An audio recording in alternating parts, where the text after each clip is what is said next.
ইউটিউবে একটা নতুন চ্যানেল খোলার পর আমরা সব সময় চিন্তা করে থাকি যে আমাদের সেই ইউটিউব চ্যানেলের ভিডিও কবে ভাইরাল হবে। আমরা সেখানে প্রতিনিয়ত কন্টেন্ট আপলোড করছি, ভিডিও আপলোড করছি, কিন্তু কোনোভাবে আমাদের ভিডিওতে ভিউজ আসছে না, আমাদের ভিডিও ভাইরাল হচ্ছে না। আর আমাদের সেই চ্যানেলে যদি একটা ভিডিও ভাইরাল হয়ে যায়, আমাদের ইউটিউব চ্যানেলে 1000 সাবস্ক্রাইব পূরণ হয়ে যাবে, 4000 ঘন্টা ওয়াচ টাইম পূরণ হয়ে যাবে, আমাদের চ্যানেল থেকে আমরা ইনকাম করতে পারবো। এরকম চিন্তা ভাবনা করে কিন্তু আমরা প্রতিনিয়ত ইউটিউবে ভিডিও আপলোড করছি, কিন্তু আমরা জানি না যে আমাদের সেই সকল চ্যানেলের ভিডিওগুলো কবে ভাইরাল হবে, কবে আমাদের ভিডিওগুলো ভাইরাল করে আমাদের ইউটিউব চ্যানেল থেকে আমরা ইনকাম করতে পারবো। দেখুন, একটা ইউটিউব চ্যানেলে কখন ভিডিও ভাইরাল হবে এটা কিন্তু আমাদের ফোনে যে ওয়াইটি স্টুডিও রয়েছে সেটাই কিন্তু আমাদেরকে জানিয়ে দিয়েছে যে কবে আমাদের ভিডিওগুলো ভাইরাল হবে বা কোন ভিডিওগুলো ইউটিউবে ভাইরাল হওয়ার সম্ভাবনা রয়েছে। দেখুন, ইউটিউবে যখন একটা ভিডিও ভাইরাল হয়ে যায়, সেই ভিডিও থেকে কিন্তু কিছু অ্যাক্টিভ অডিয়েন্স কিন্তু আমাদের ইউটিউব চ্যানেলের ভিতরে চলে আসে, আর সেই সকল অ্যাক্টিভ অডিয়েন্সগুলো কিন্তু আমাদের ভিডিওগুলো দেখে থাকে। এজন্য তোমাদের ইউটিউব চ্যানেলে যে কোনো একটা নিশে ভিডিও আপলোড করতে হবে। ধরো তোমার ইউটিউব চ্যানেলে একটা ব্লগ ভিডিও ভাইরাল হয়েছে, 1 লক্ষ ভিউজ এসেছে। এখন সেই ব্লগ চ্যানেলে যদি আপনি এখন টেক রিলেটেড ভিডিও দেন, ওই যে ব্লগ যারা ভিডিওটা দেখেছে তারা কিন্তু কখনোই আপনার এই টেক রিলেটেড ভিডিওগুলো দেখবে না বা ফেসবুক টিপস অ্যান্ড ট্রিক্সের ভিডিওগুলো দেখবে না। এজন্য যে চ্যানেলে ব্লগ ভিডিও আপলোড করা হয় সেই চ্যানেলে ব্লগ ভিডিও আপলোড করতে হবে, বাকি আর কোনো ভিডিও আপলোড করা যাবে না, বাকি নিশ ক্যাটাগরিতে ভিডিও আপলোড করা যাবে না। এই ক্ষেত্রে কিন্তু অ্যাক্টিভ অডিয়েন্স আপনি কখনোই বাড়াতে পারবেন না। দেখুন, অ্যাক্টিভ অডিয়েন্স কখন বাড়ে, ধরুন একটা ইউটিউব চ্যানেলে ফেসবুক টিপস অ্যান্ড ট্রিক্সের ভিডিও দেওয়া হয়, সেই চ্যানেলে একটা ভিডিও ভাইরাল হয়েছে, যে কোনো একটা ভিডিওতে 1 লক্ষ প্লাস ভিউজ এসেছে। এখন সেই চ্যানেলে যদি এখন আলাদা রকমের ভিডিও আপলোড করে দেয়, তাহলে ওই যে ভিডিওটা ভাইরাল হলো ওই ধরনের অডিয়েন্স কাছে কখনোই অন্য ক্যাটাগরির ভিডিওগুলো শো করবে না। আর ওই যে ভিডিওটা ভাইরাল হয়েছে ওই ভিডিও থেকে কিছু সাবস্ক্রাইবার তোমার এসেছে, কিছু অ্যাক্টিভ অডিয়েন্স এসেছে যারা কিন্তু তোমার ভিডিওগুলো দেখবে।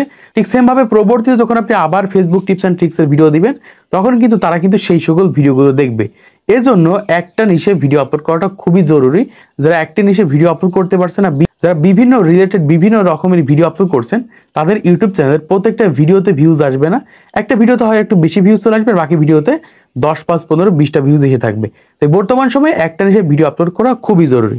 এখন আসি ওয়াইটি স্টুডিওর ভিতরে কিভাবে আমরা বুঝবো আমাদের ভিডিওগুলো বা আমাদের কোন ধরনের ভিডিওগুলো ভাইরাল হবে। তো ফার্স্ট আমি এখান থেকে আমার ওয়াইটি স্টুডিওটাকে ওপেন করে নিচ্ছি। ওপেন করার পর আমি আমার লেটেস্ট ভিডিওর মাধ্যমে আপনাদেরকে বুঝিয়ে দিচ্ছি, তাহলে আপনারা বুঝতে পারবেন। ফার্স্ট এখান থেকে আমি ভিডিও সেকশনের উপর ক্লিক করে দিচ্ছি। দেওয়ার পর এখান থেকে যে কোনো একটা ভিডিও আমি ওপেন করে নিচ্ছি যে সকল ভিডিওর ভিতরে 100 থেকে 200-র ভিতরে ভিউজ রয়েছে। তো ফার্স্ট এখান থেকে দেখতে পাচ্ছি একটা ভিডিও রয়েছে, একটা ভিডিও রয়েছে, একটা ভিডিও রয়েছে, 3টা ভিডিও আমি ওপেন করে দেখাবো, তাহলে তুমি বুঝতে পারবে। তো ফার্স্ট আমি একদম প্রথমটা ওপেন করছি।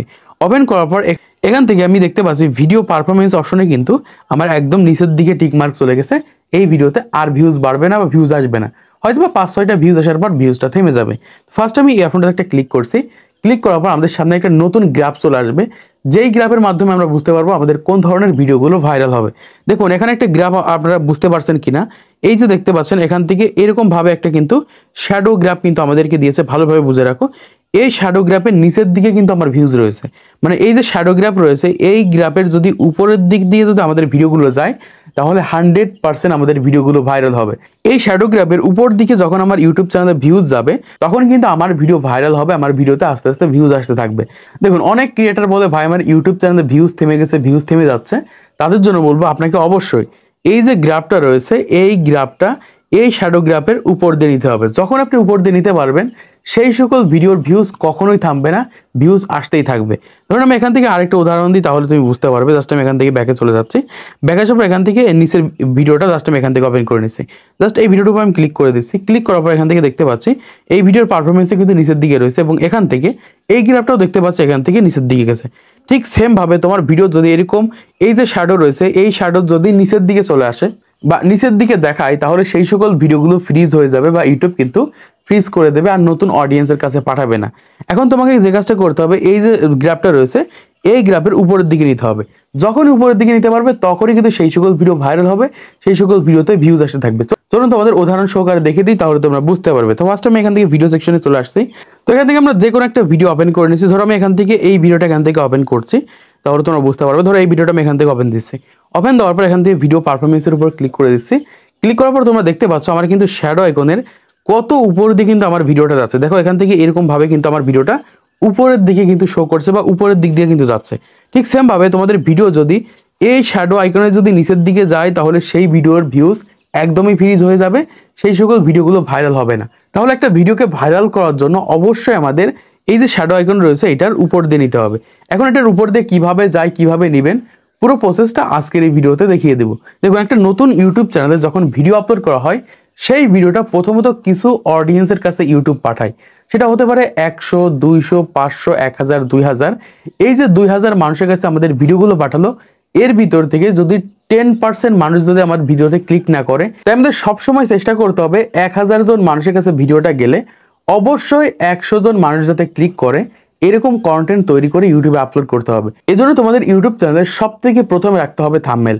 দেখুন, একটা ইউটিউব চ্যানেলে ভিডিও ভাইরালের জন্য সব থেকে বেশি কার্যকারী বিষয় হচ্ছে থাম্বনেল, কারণ থাম্বনেল দেখেই কিন্তু মানুষ ক্লিক করে থাকে।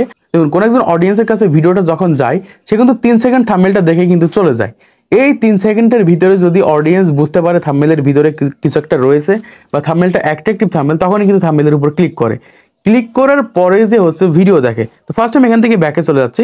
ব্যাক আসার পর এই যে দেখতে পাচ্ছি এই যে থাম্বনেলটা রয়েছে, এই থাম্বনেলটা কিন্তু অনেকটা ভালো একটা থাম্বনেল আমরা কিন্তু এখান থেকে বুঝতে পারছি। দেখুন, এই ভিডিওর ভিউজ রয়েছে মোটামুটি কিন্তু গ্রিন টিক মার্কে রয়েছে। ইমপ্রেশন ক্লিক থ্রু রেট মানে যে থাম্বনেলের যে বিষয়টা রয়েছে সেটা কিন্তু উপরের দিকে রয়েছে। এখন তোমার ইউটিউব চ্যানেলের থাম্বনেলে যদি প্রবলেম থাকে, ভিডিওর ভিউজে যদি প্রবলেম থাকে, অডিয়েন্স রিটেনশনে যদি প্রবলেম থাকে, তাহলে কিন্তু সেই সকল ভিডিওগুলো কখনোই ভাইরাল হবে না। এজন্য আমাদের যে কাজটা করতে হবে, আমাদের ইউটিউব চ্যানেলে সার্চেবল টপিক আপলোড করতে হবে। যে সকল বিষয়গুলো মানুষ সার্চ করে দেখছে, এরকম টপিক আপলোড করতে পারলেই আমাদের ভিডিওগুলো ভাইরাল হবে। একটা নতুন ইউটিউব চ্যানেলে কখন ভিডিও ভাইরাল হয় এটা হয়তো আপনি জানেন না, কিন্তু আমি জানি। একটা নতুন ইউটিউব চ্যানেলে সকল ভিডিওর ভিতরে সেই ভিডিওটাই ভাইরাল হয়ে থাকে যেই ভিডিওটা ইউটিউব সার্চে যায়। এখন আপনার ইউটিউব চ্যানেলের ভিডিওগুলো ইউটিউব সার্চে যাচ্ছে না, ইউটিউব সার্চে নিয়ে যেতে পারছে না, এই কারণে আপনার ভিডিও ভাইরাল হচ্ছে না বা আপনার ভিডিওগুলোকে ভাইরাল করতে পারছেন না। তাহলে এখন আমাদের যে কাজটা করতে হবে, আমাদের ইউটিউব চ্যানেলে সার্চেবল টপিক আপলোড করতে হবে। ইউটিউবে সার্চেবল টপিক কিভাবে আপলোড করবেন? ধরুন আপনি ইউটিউবে সার্চ করছেন বা ইউটিউবে যে কোনো বিষয় লিখে সার্চ করলে সেখানে কিন্তু ফার্স্টের দিকে একটা ট্যাগ চলে আসে, বা এই যে ট্যাগগুলো আপনারা দেখতে পাচ্ছেন, এই ট্যাগের উপর ভিত্তি করে কিন্তু আমাদের ভিডিওগুলো ইউটিউব সার্চে যেয়ে থাকে। এখন আমাদের যে কাজটা করতে হবে, ইউটিউবে কোনো একটা কন্টেন্ট তৈরি করার আগে অবশ্যই আমাদেরকে রিসার্চ করে নিতে হবে। এখন আপনি রিসার্চ করবেন কিভাবে? ইউটিউবে চলে যাবেন, যেই কন্টেন্ট তৈরি করছেন সেই কন্টেন্টটা লিখে ইউটিউবে সার্চ করবেন।